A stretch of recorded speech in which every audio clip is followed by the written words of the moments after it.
in my life before I became a minister, I used to work at a store that is no longer, but some of you might remember. It was in downtown Vancouver, and it was called the Party Bazaar. You remember?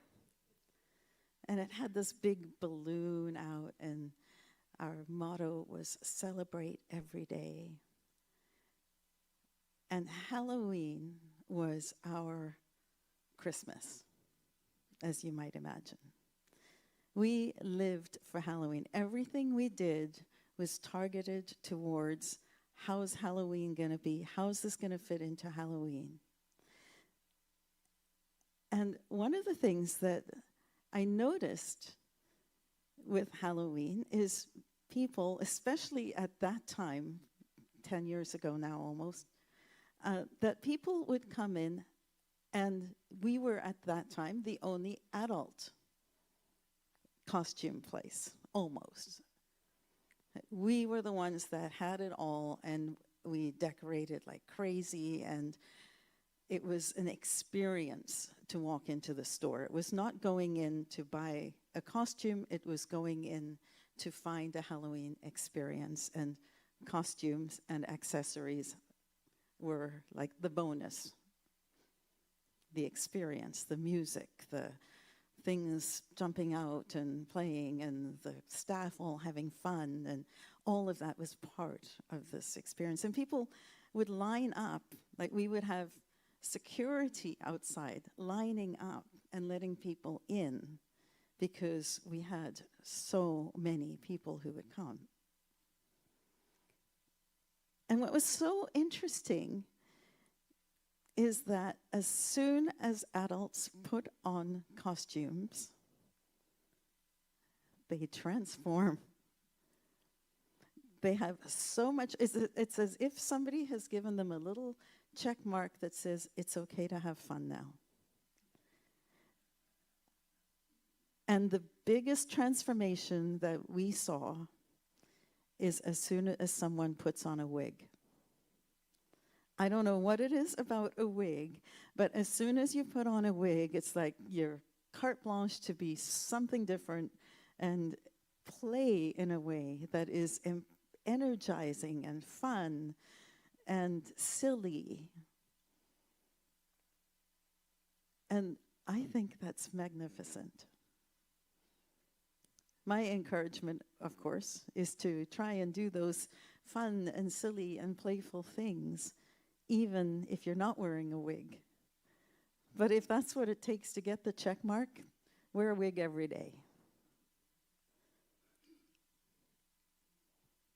What was true also is looking at all of the costumes, they were all about transformation.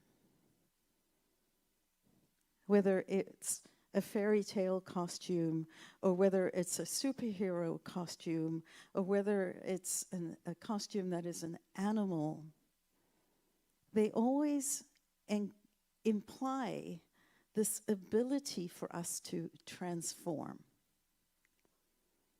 And at a basic level, if you think of any successful story, it almost always includes some sort of change, some sort of transformation.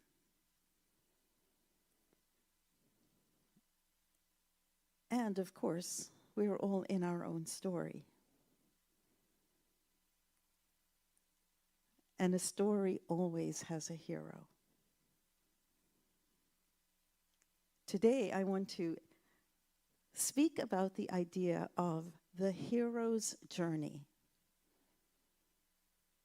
It is something that was sort of captured by Joseph Campbell in the mid-60s, I think it was. And basically what he realized is that any successful story kind of goes through some stages, and that these stages are the elements that make a story successful, that engage us. Why do they engage us? Because we can see ourselves in the story. Now, his stages of the story of the hero's journey are like 17 or something. So I won't do that to you. So I'll do the hero's journey from sort of my point of view, with the idea that all of us are on this journey. And I see it as 3 major stages. The first stage is what I think of as the calling stage.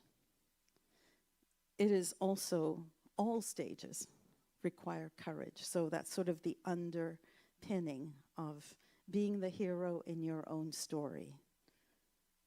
We all have courage. And what we find is that we start with the status quo, with where we are. So think of any story that you have ever watched anywhere, and it starts with the hero or soon-to-be hero having a pretty normal life of some kind. Like think of the Hunger Games with Katniss, and she's doing her thing with her family, and the society may not be terribly happy society, but the status quo is that they're living, they're doing their thing.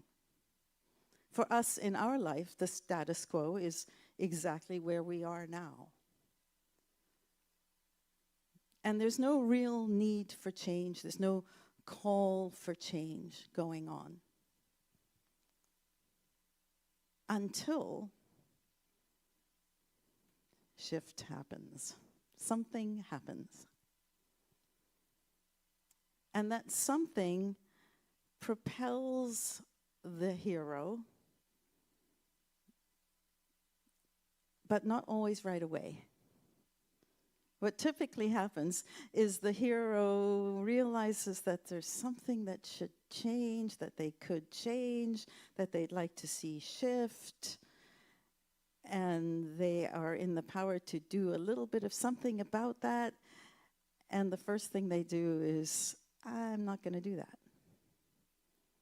So we go through the cycle of a call to action or a longing for action, followed pretty quickly by a refusal to answer that call.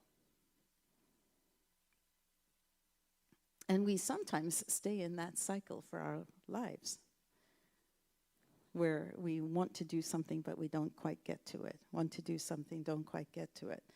And we see it in big things,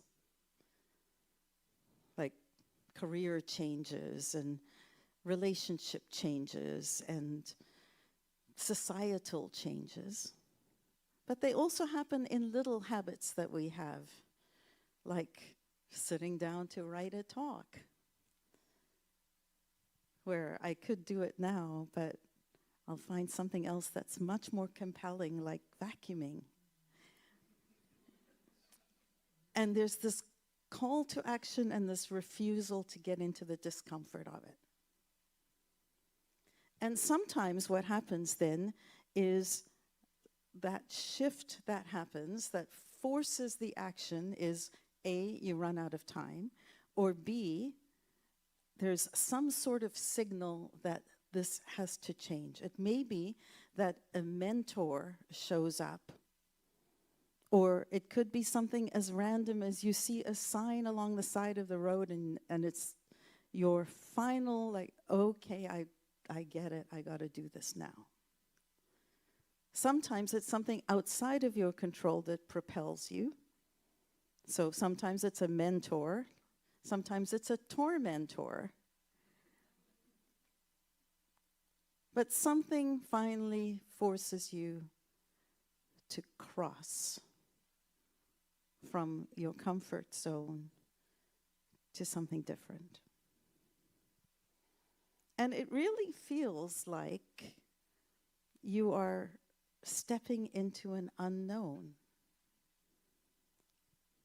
taking a major leap. And the only person who can make that change is you.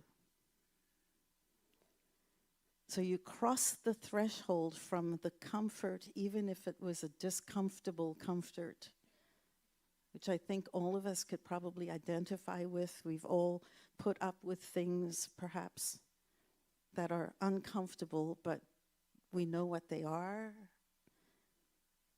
And then we shift by taking this walk across into the unknown, into the journey of the hero. So that's step one, is that crossing over from listening to the call and then crossing over. And the question before we even get to that is, what are you longing for and hearing a call about that you are refusing? And if you are, guess what? It's okay. Because that is predictable. It is, sorry Barb, I know she's not here and she hates it when I use the word normal, but it is abnormal human behavior. To recognize that there's something that might be beneficial if we shift it, and yet we don't. Too uncomfortable. So that's the first. The call, the refusal to call, the cycle of that, and then breaking the cycle, stepping into the unknown. Then we're on this journey, and imagine a path. Imagine, the superhero, the dude in the cape with walking along the path, green on every side, going into the mountains, Lord of the Rings style. Imagine that's us.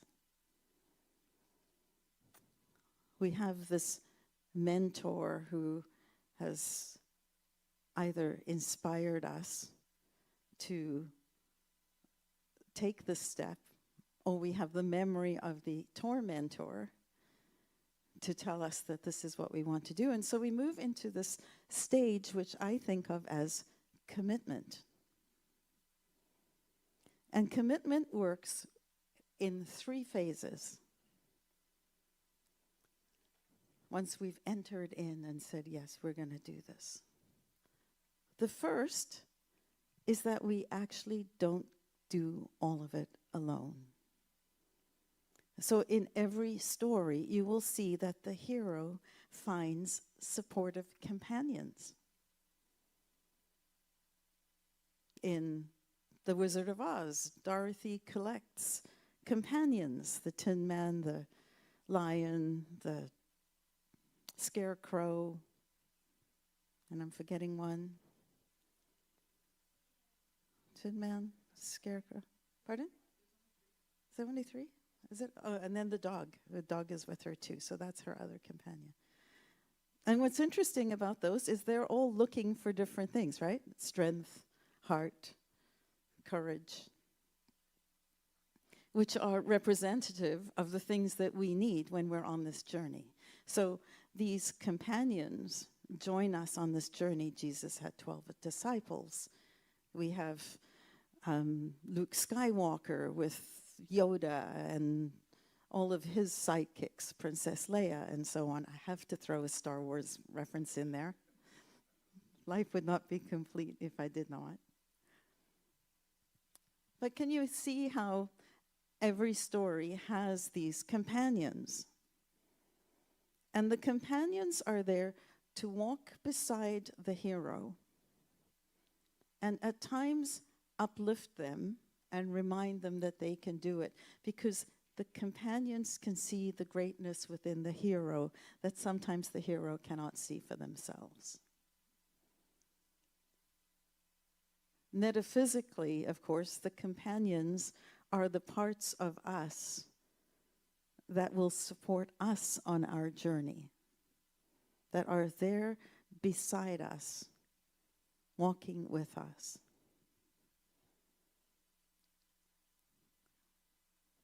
It may, in real life, be that the companions are a support group, an AA meeting, a spiritual community, a family, a group of friends to hold you accountable. A hero surrounds themselves with companions who support them.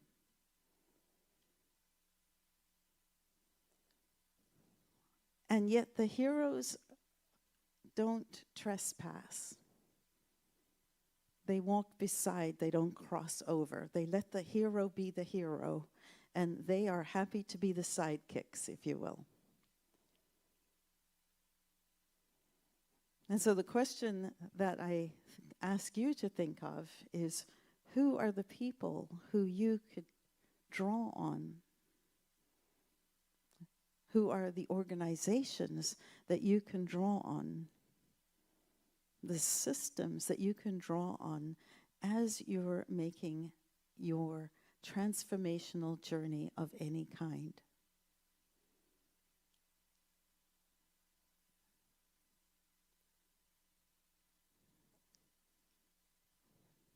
As a result of working with these companions, then, we come to the next part of commitment, which is finding the skills and honing our skills to make the change. So imagine that you've got a habit that you'd like to break. I mean, heroes' journeys do not need to be about saving the world. Sometimes they just need to be about saving dinner. So it doesn't have to be a macro. It can even work on the everyday. What are the skills that would support you in making this change? Because you're breaking a cycle.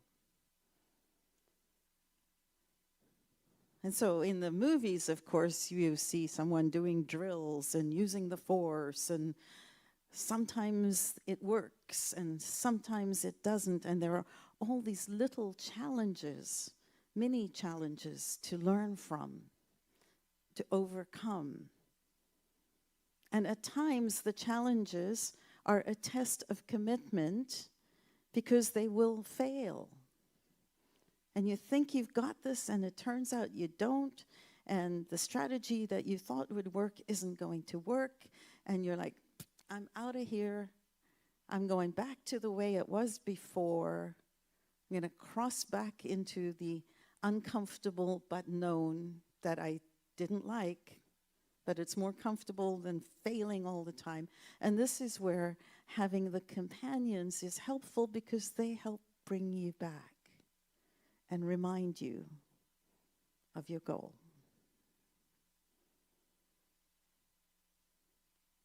And remind you that you didn't learn to walk without the occasional stumble.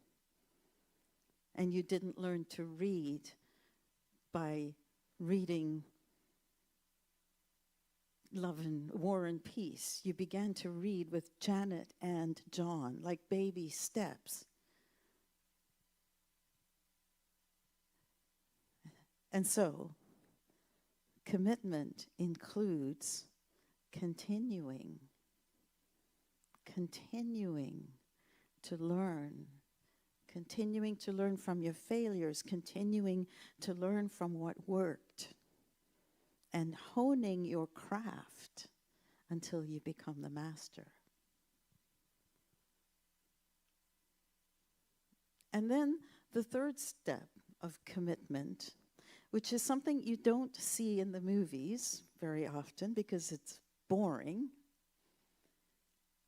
is the place where the hero separates from the challenges and separates from the companions and goes into a place where they contemplate, where they mentally get themselves ready, calm themselves down before they meet the dragon, before they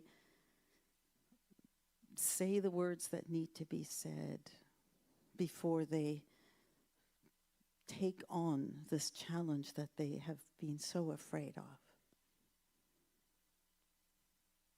And it is in this calm place, which sometimes happens after the hero fails at a challenge, they'll go off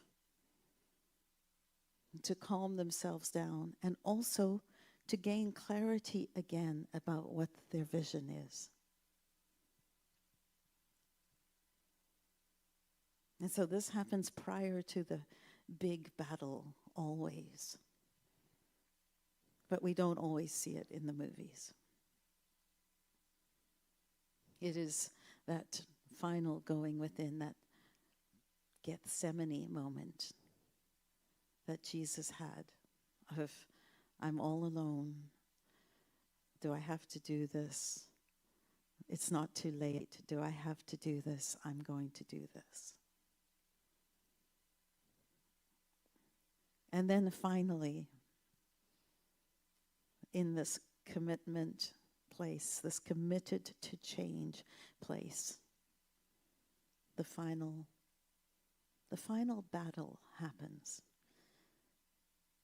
And in the movies, of course, it's a destruction and always accompanied by lots of noise and blare and crap that unfortunately we're seeing on our planet today.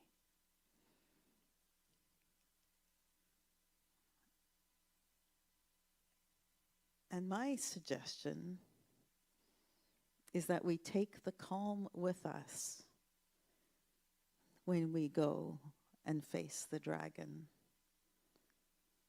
So that instead of overcoming the dragon, we tame it.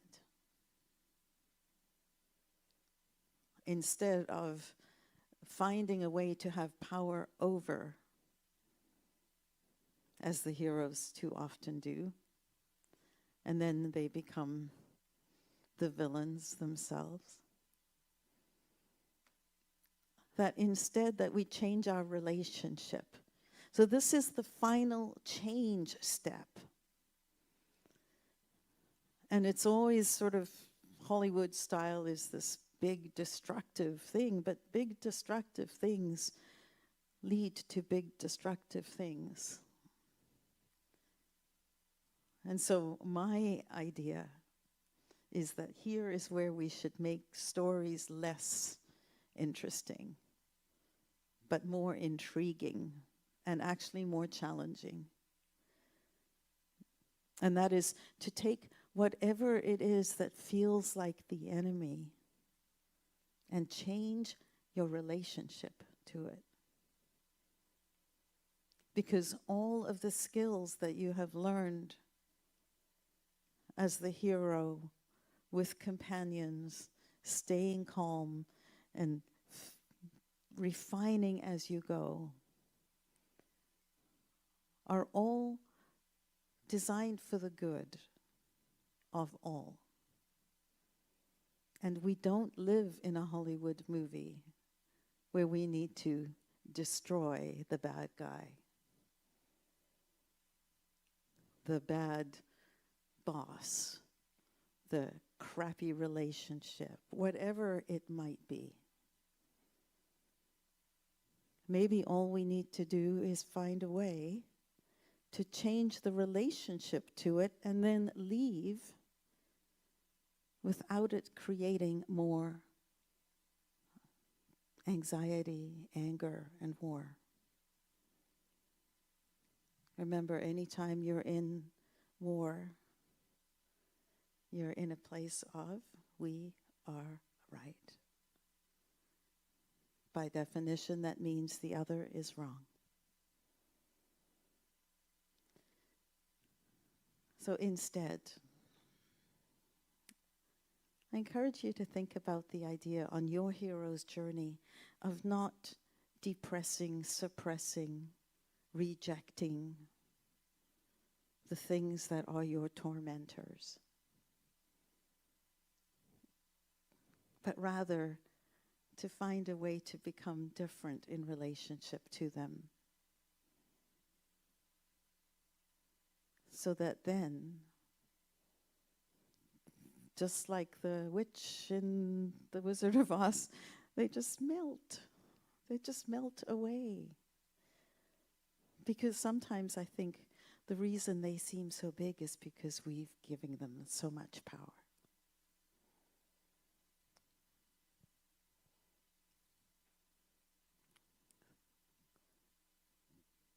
Courage.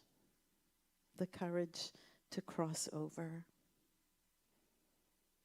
The courage to be committed. The courage to change how you behave, how you react. We are each the hero in our story.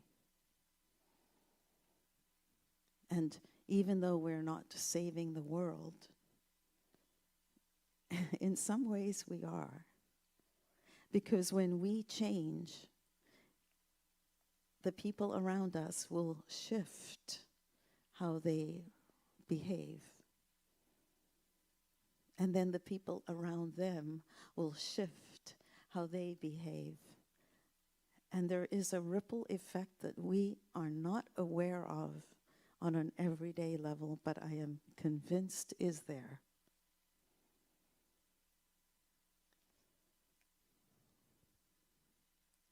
So have courage. Have courage to cross into the unknown. You will be supported. There are supports.